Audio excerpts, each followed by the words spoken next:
Alright, so from Nautilus, we move on to GANGPLANK, which got revealed recently. I was taking a siesta because, as I mentioned in my prior video, I've been feeling sick today.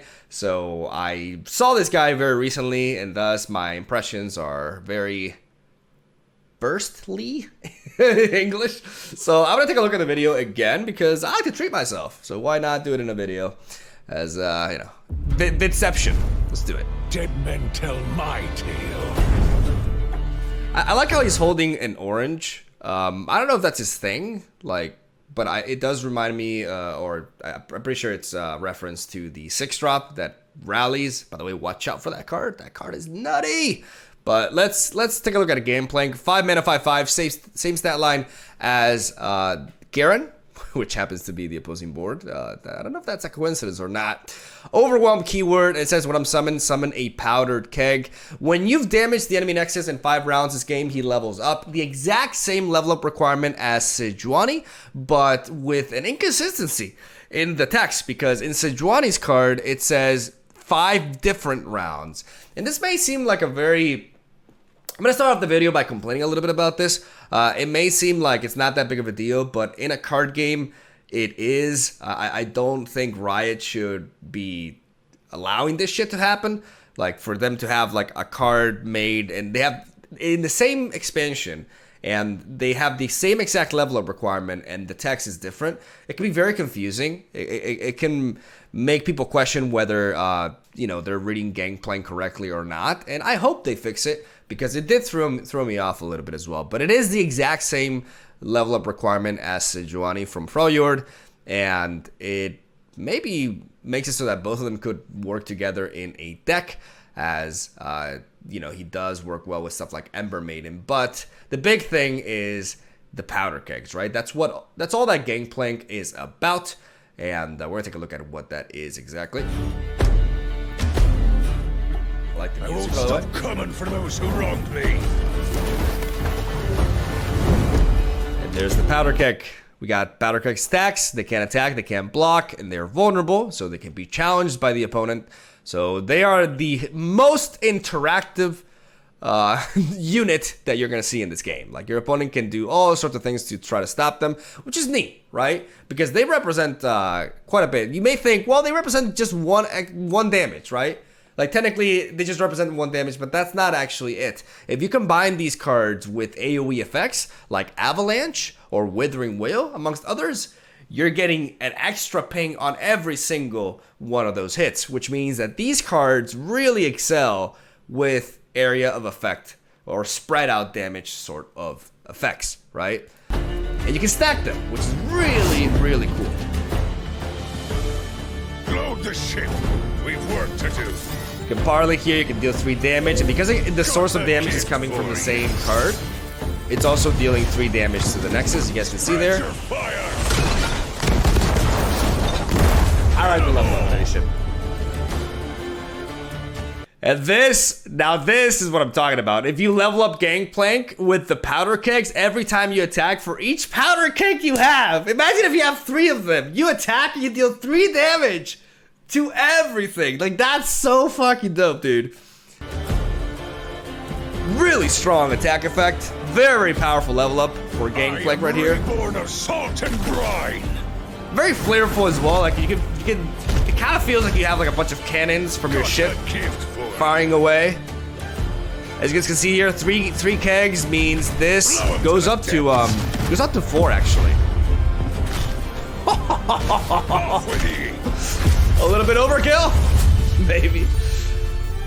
I like the animation. I like a lot of things about GANGPLANK, but I'm ultimately not as excited about GANGPLANK as I am about Nautilus. In case you guys haven't checked my Nautilus video, I uploaded today as well. I'm really excited about that champion and the deep mechanic.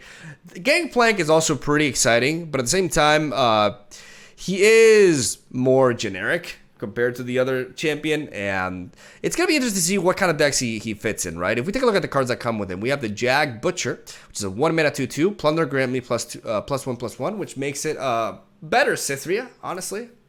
You know, just a straight up better version of the Cithria 1-drop, and perhaps one of the best 1-drops in the game, potentially, at least for like aggressive decks.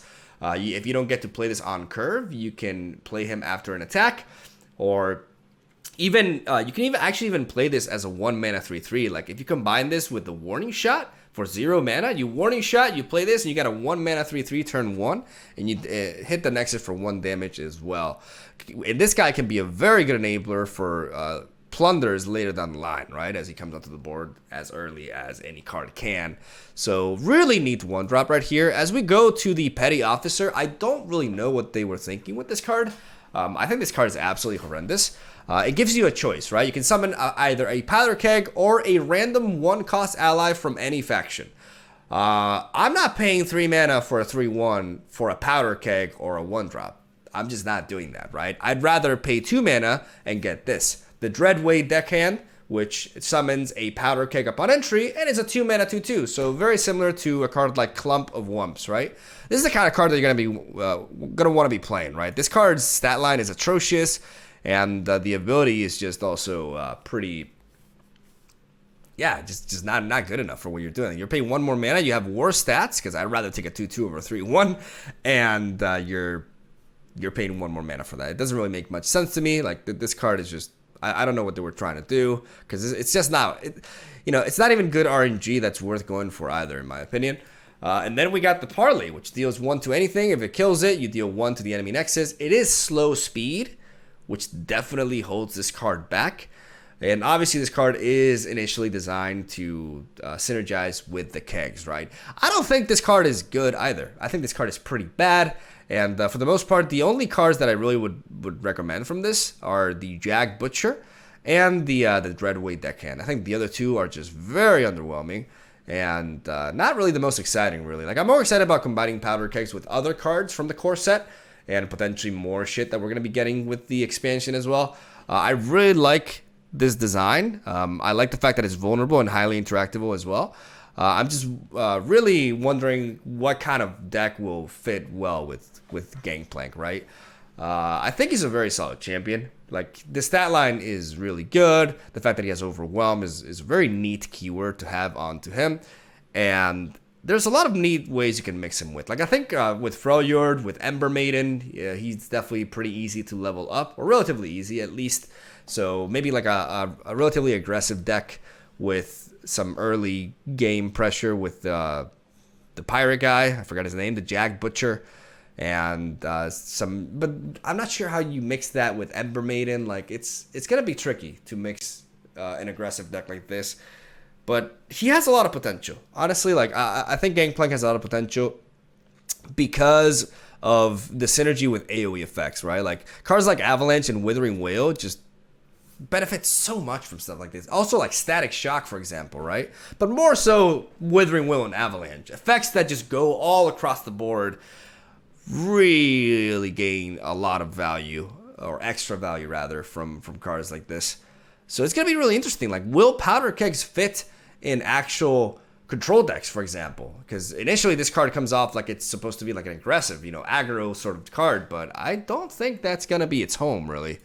And it's gonna be very interesting to see how that ends up working out. But I really like it. You also have to like mind your sequencing a lot with this card, because as soon as you trigger it, it will blow up, right? So you got to make sure you play the card that's going to capitalize the most on this. And it's going to lead to very interesting things. Like the fact that if you play a fast speed spell that's going to deal damage, your opponent can actually potentially interact with this and like Vile Feast it or something to prevent a lot of damage also leads to some very, very interesting gameplay.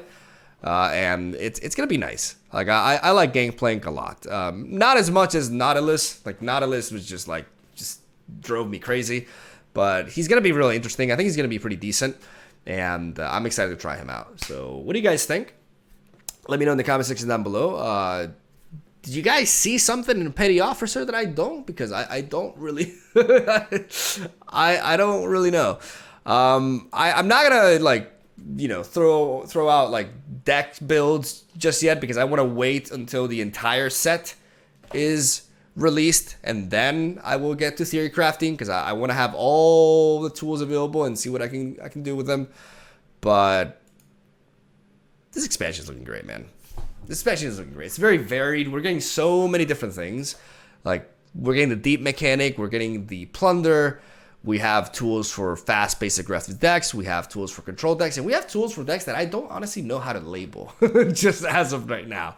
And all sorts of crazy combinations. Like, just this new region is going to add so much to the game from a deck building perspective that I could not be more excited, man. I can't wait. Just 2 days, man.